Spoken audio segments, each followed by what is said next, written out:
Buenos días. Mi nombre es Carmen Ortiz Rodríguez. Soy profesora del área de civil de la Escuela Judicial del Consejo General del Poder Judicial de España y magistrada de un juzgado de primera instancia de Barcelona especializado en materia de familia. Mis primeras palabras, como no podía ser de otra manera, tienen que ser de agradecimiento a la Universidad Nacional del Litoral y, concretamente, a las personas de los doctores Jáuregui y Antequera por la invitación cursada para poder formar parte de este curso virtual de posgrado que lleva por título Derecho de Familia aplicado en Argentina y en España.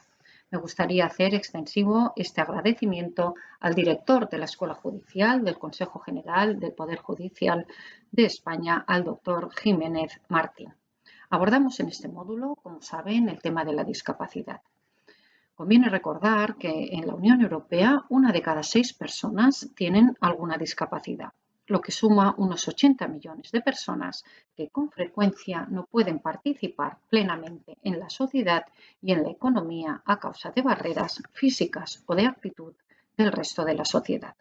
No obstante, lo anterior, la mirada de la sociedad hacia la discapacidad ha cambiado y en el contexto sociocultural actual, las personas con discapacidad encuentran un marco social, cultural y legal más acorde y más respetuoso a la dignidad y al respeto de los derechos fundamentales que les son inherentes.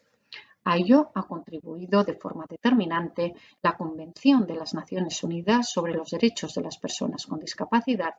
hecha en Nueva York el 13 de diciembre del año 2006.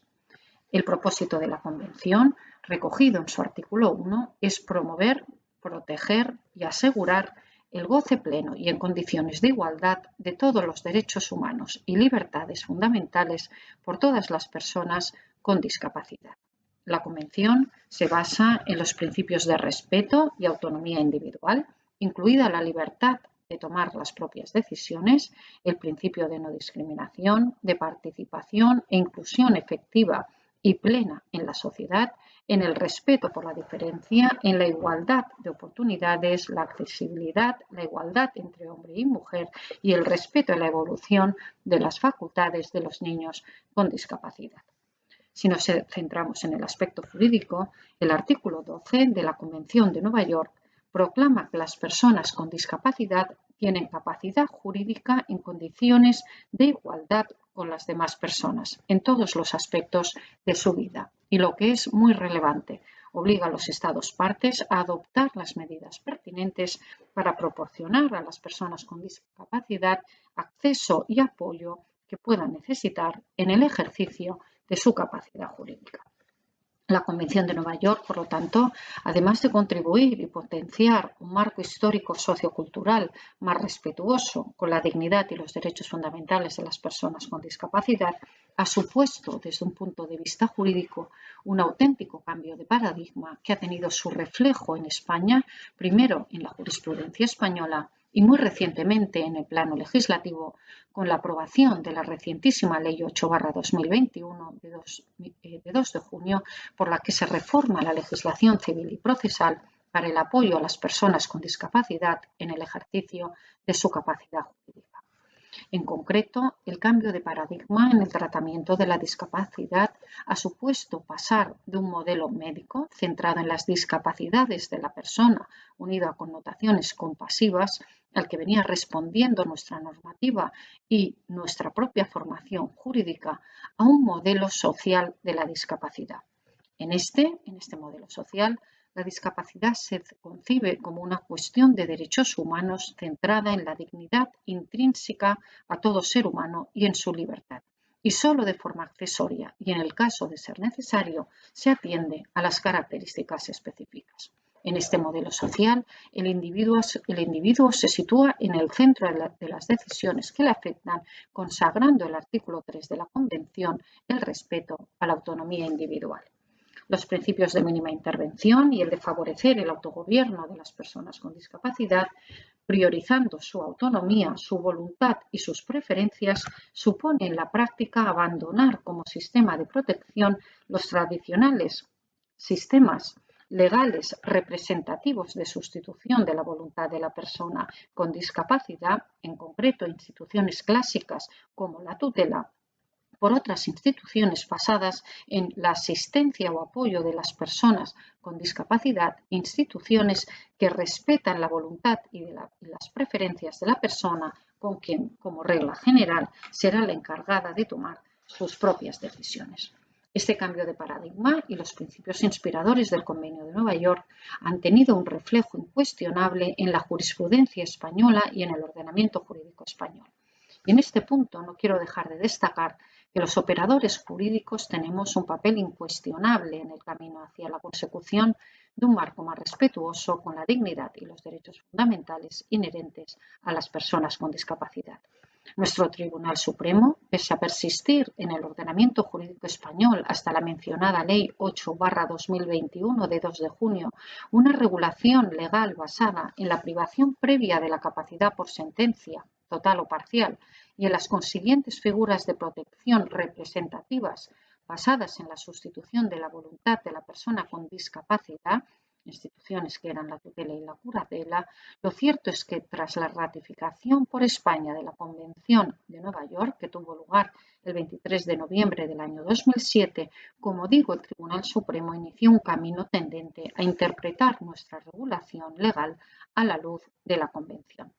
Destacar la sentencia del Tribunal Supremo 282/2009 de 29 de abril de 2009 que consolida la tendencia a dar primacía a la curatela reinterpretada a la luz de la citada Convención desde un modelo de apoyo y asistencia, en palabras literales del Tribunal Supremo. Con posterioridad, la sentencia del Tribunal Supremo de 24 de junio del año 2013 señaló la importancia de que la figura de la tutela se empleara como un complemento y no como un sustituto de la capacidad del sujeto.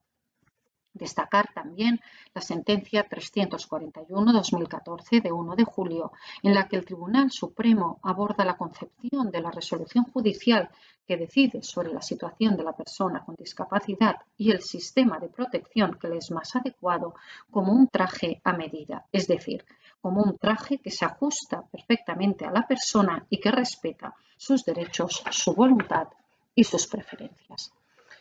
Como he indicado, en el ámbito legal, la reforma del ordenamiento jurídico español, que se inició con la ratificación por España de la Convención de Nueva York, ha dado recientemente un paso decisivo con la aprobación de la Ley 8/2021 de 2 de junio, por la que se reforma la legislación civil y procesal para el apoyo a las personas con discapacidad en el ejercicio de su capacidad. Destacar de esta ley que se descartan términos tradicionales como la incapacitación de quien no se considera suficientemente capaz y como la modificación de una capacidad que resulta, como he dicho, inherente a la condición de persona humana y que por ello no puede modificarse. En consecuencia, tampoco se habla ya de incapacitado, sino de persona con discapacidad. Por último, la nueva regulación pivota sobre el sistema de apoyos a la persona con discapacidad que lo precise para el ejercicio de su capacidad jurídica, razón por la que se elimina del ámbito de la discapacidad la institución de la tutela. En el sistema de apoyos, en la nueva ley se da preferencia a las medidas voluntarias que puede tomar la propia persona con discapacidad por medio de poderes y mandatos preventivos, así como por medio de la figura de la autocuratela. Fuera de las medidas voluntarias y solo en su defecto, se regulan las figuras del guardador de hecho, de la curatela y del defensor judicial con funciones de naturaleza asistencial y solo con carácter excepcional con funciones representativas. La adaptación de la regulación legal a la Convención se extiende también en esta reciente ley al ámbito procesal.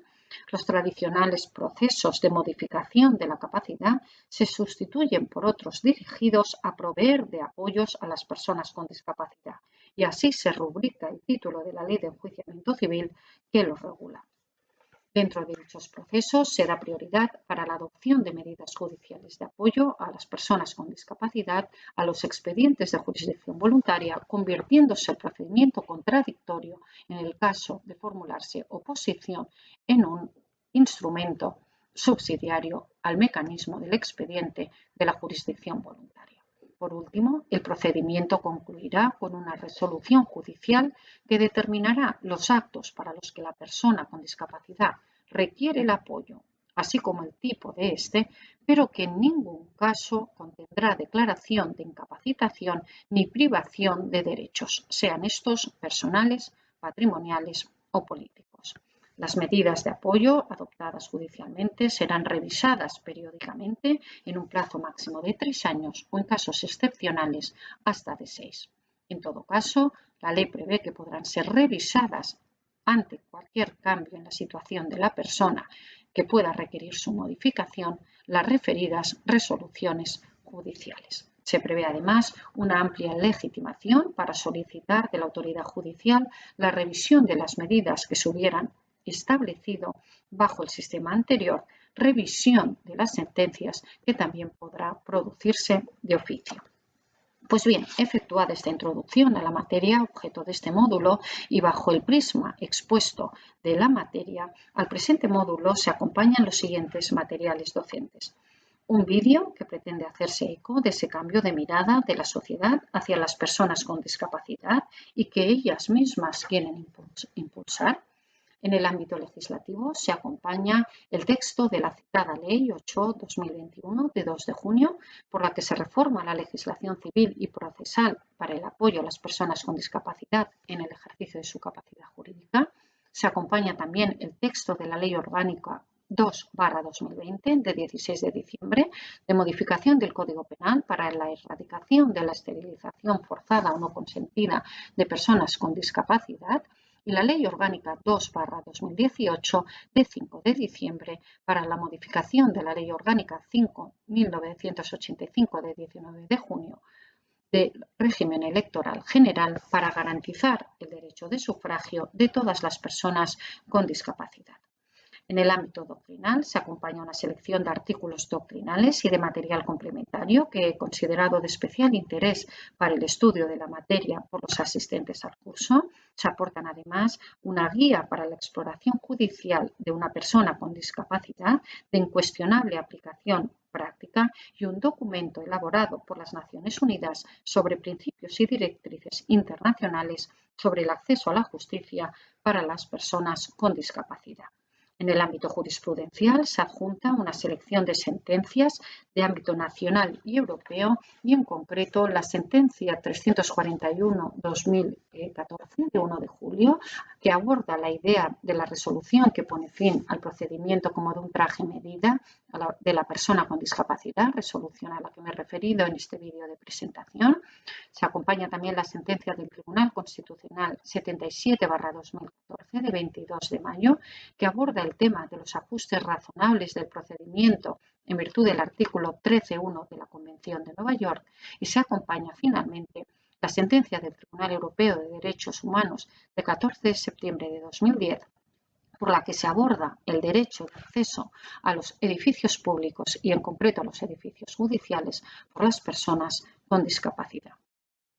Por último, se acompaña a este módulo un caso práctico con el que pretendo acercarles al método de lectura fácil de las sentencias para personas con discapacidad impulsado por el Consejo General del Poder Judicial. Espero que este módulo sea de su interés. Muchas gracias por su atención.